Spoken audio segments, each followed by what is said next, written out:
How to poach an egg on a microwave oven. Siyempre, kailangan may bowl,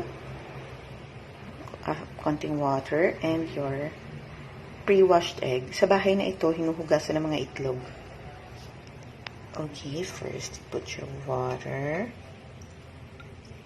in the bowl. Get your egg. Open it up. Isa pa.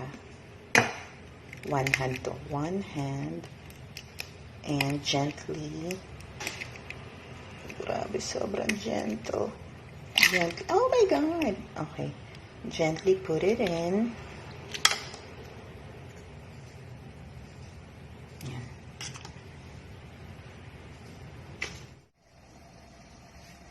Okay.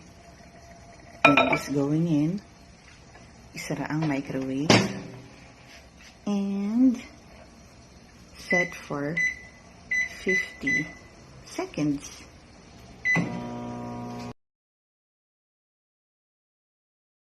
After 50 seconds, ito na ang ating poached egg. Use a fork and make pagpag. Put it on top of your toasted bread. I use wheat bread.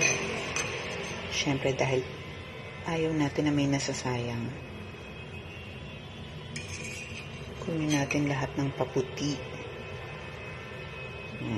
Okay. And I put za'atar on my toast. Yan, za'atar. Sa mga hindi nakakaalam, Google nyo na lang, may internet naman kayo. Okay, reveal. Moment of reveal. Okay, so hindi siya walang pakilamanan. Ayoko ng hilaw na itlog.